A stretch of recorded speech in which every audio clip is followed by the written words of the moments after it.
Yo, yo, mic check 1, 2. Team K here, the Mad Collector, back for part 3 of my hip hop vinyl collection. This time we're finishing off the letter B.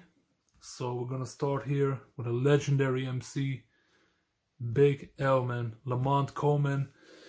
One of the biggest what ifs in hip hop, you know what I'm saying? A guy whose life got cut short unfortunately very, very early on, right before he was about to sign to Rockefeller Records with Jay-Z, you know what I mean? And yeah, man, Big L, legendary, bro. Was part of the DITC crew, was part of Children of the Corn, along with Maze, Cameron, and all these guys, man.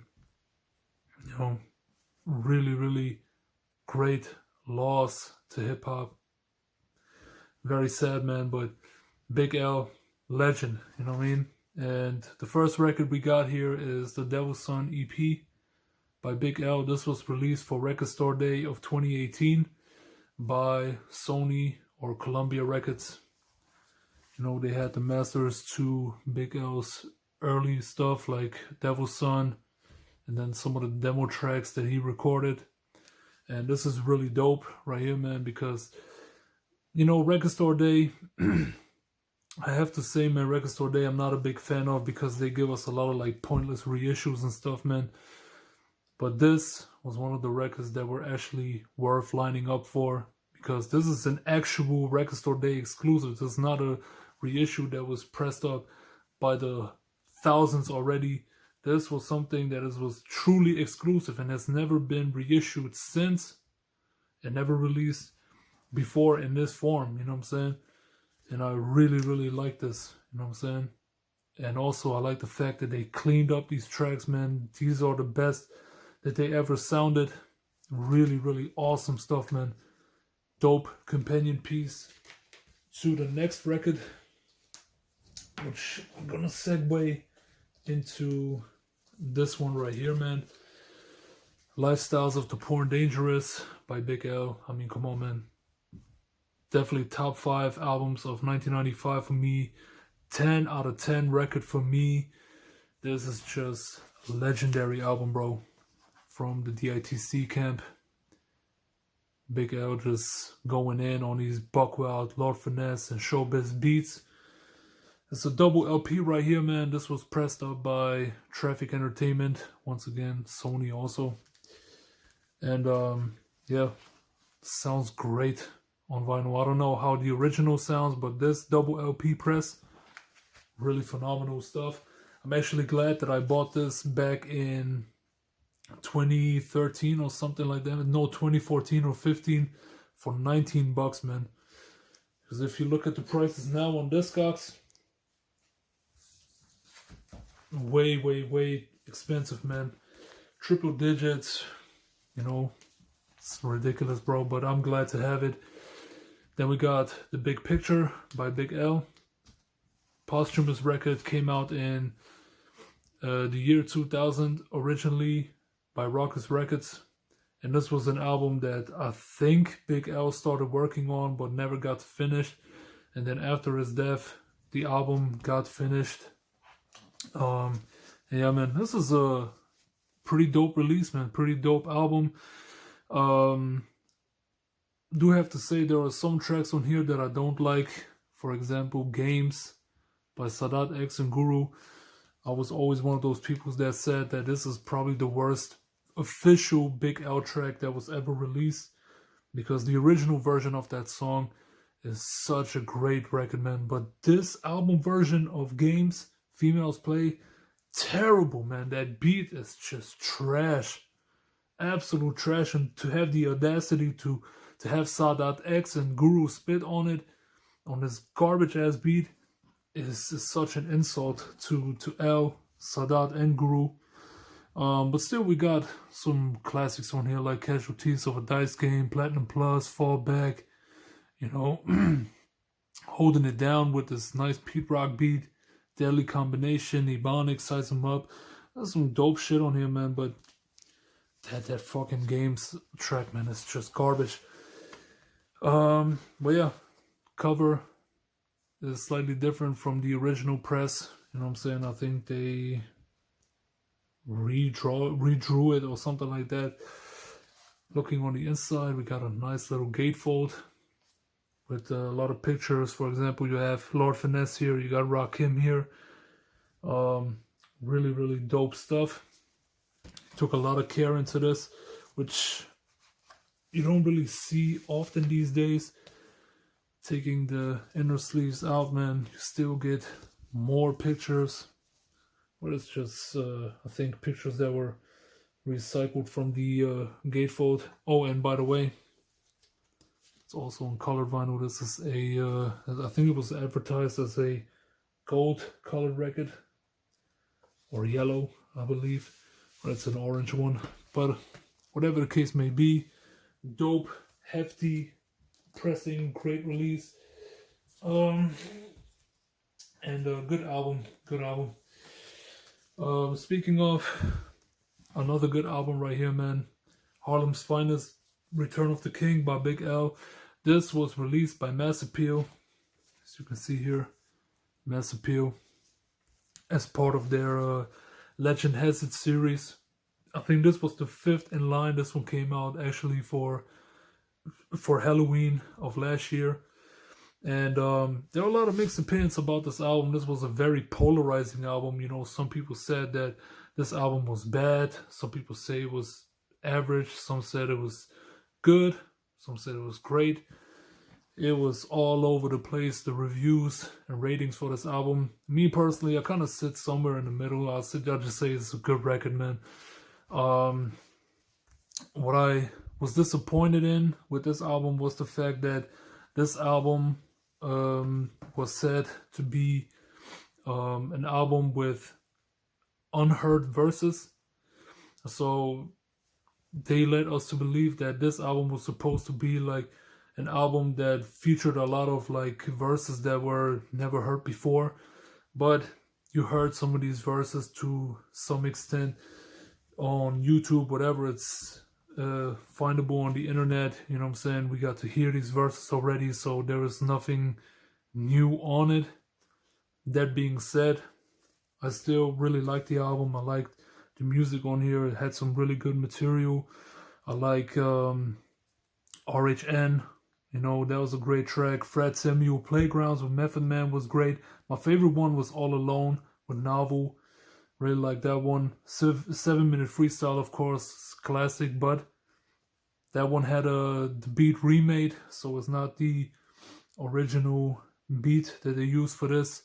Plus, I think they had used stem separation to filter out the vocals, and you could hear it because the vocals sound a little bit artificial, you know what I mean?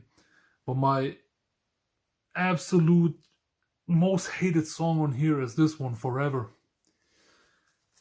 I don't know who came up with the idea to use that beat for this song, bro, but that beat was garbage.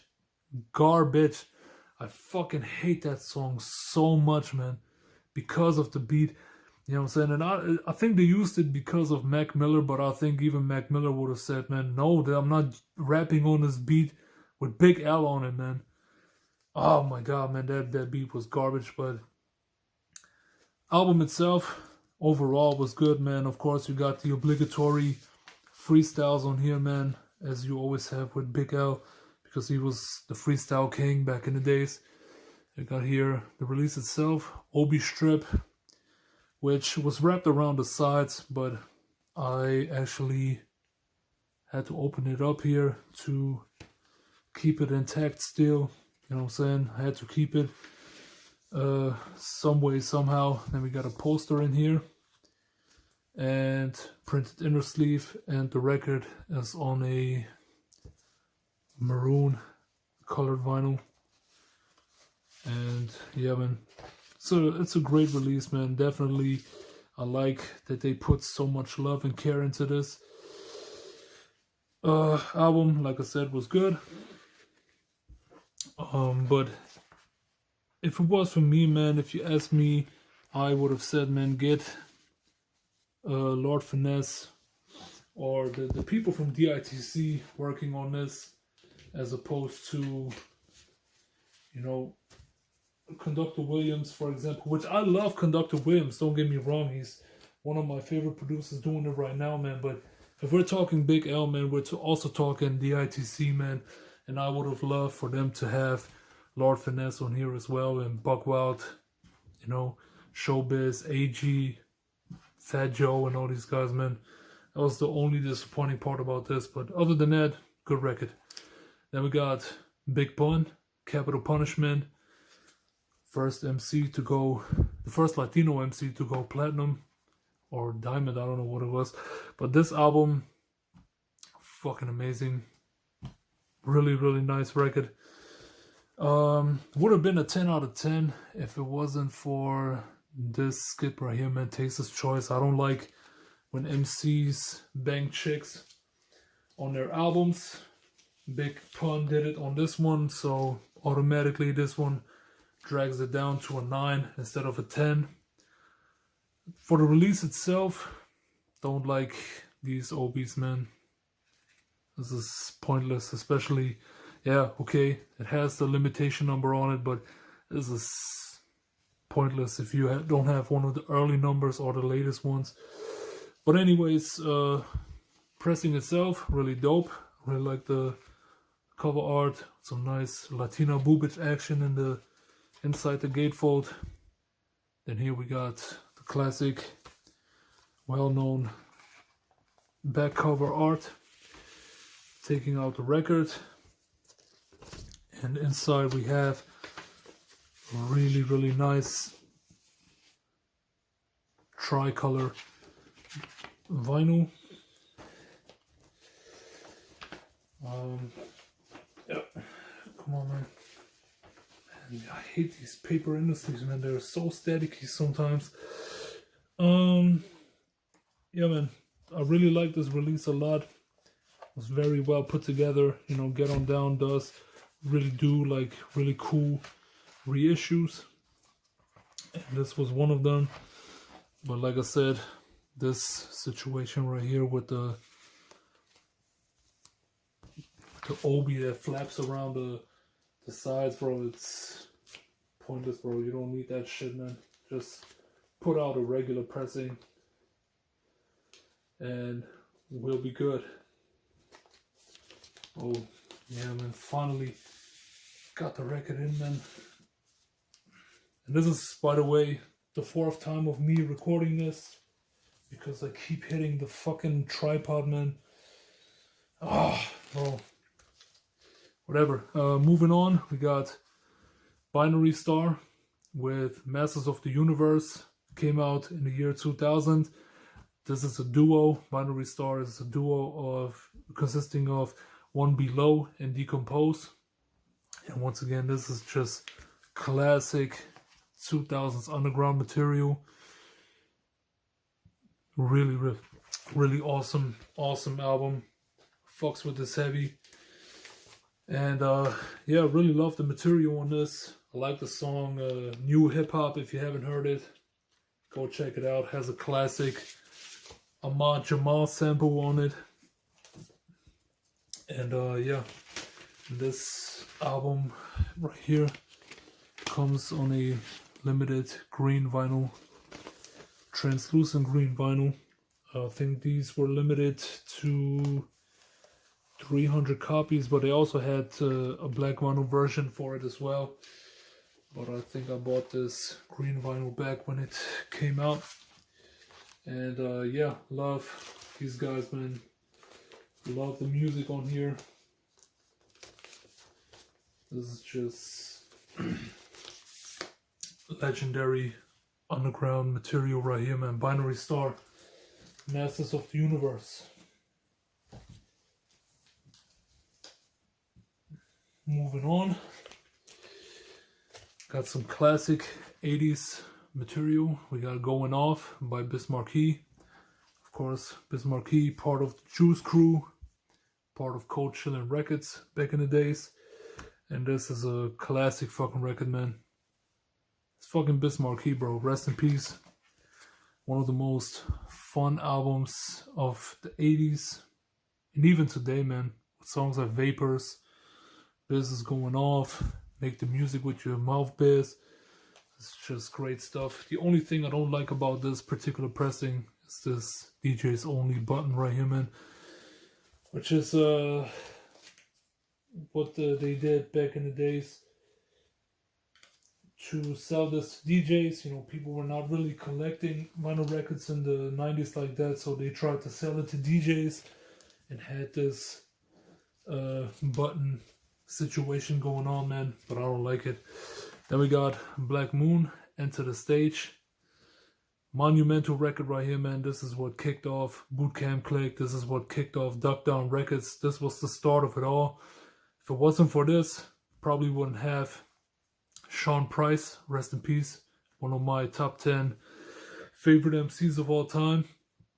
And yeah, man, this is amazing stuff, man. A lot of people always talk about Enter the Wu-Tang when it comes to 1993, but they don't never really mention Enter the Stage, man. This is just as important as Enter the Wu-Tang.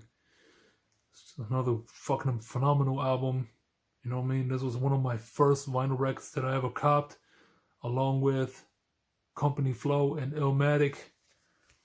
Just ridiculous, man. This album is dope as a motherfucker.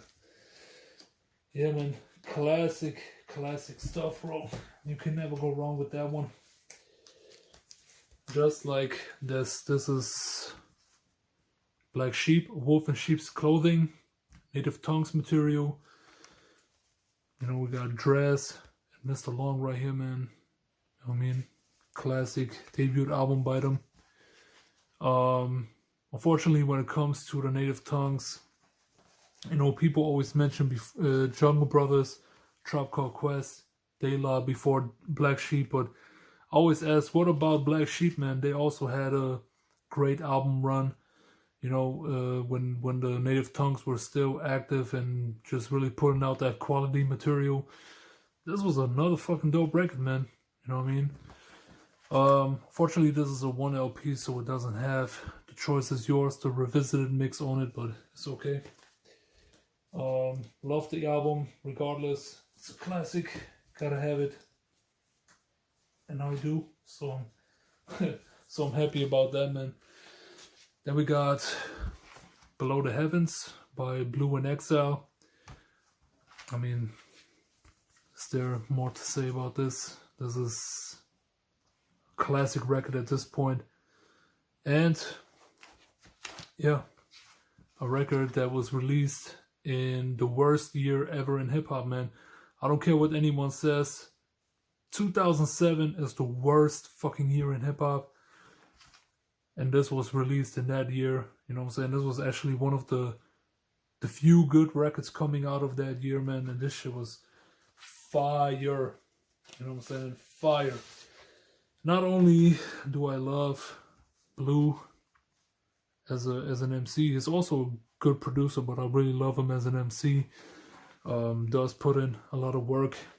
You know what I mean? He released a plethora of material over the years. But I also love Exile, man. Exile is crazy. It's a printed inner sleeve with the lyrics. Because Exile, bro, I've watched a video once. You know what I'm saying? I think it was on the Amoeba channel with Evidence and Alchemist. And Alchemist said that Exile is an alien producer, and he absolutely is, man. Exile on the MPC is fucking ridiculous. If you never saw one of his MPC live sets, go on YouTube, check them shits out, man. This guy is a beast on the MPC. Got some nice little colored vinyl action right here, man. This is some blue and white marbled vinyl. But like I said though, Exile is fucking insane on the beats, man. On the MPC in general, bro. Like, that guy just goes crazy, man. Crazy. And I really, really love his beats. I love Exile, especially when he comes together with Blue to record some music, man. Like, I still need a lot of their other albums that they picked up. You know what I mean? I still need Give Me My Flowers, but I can still smell them. Miles, the compilation Before the Heavens. Come on, man, go inside. Okay. Yeah, I mean, I really love these albums, man. And this is one of them. Really, really incredible stuff.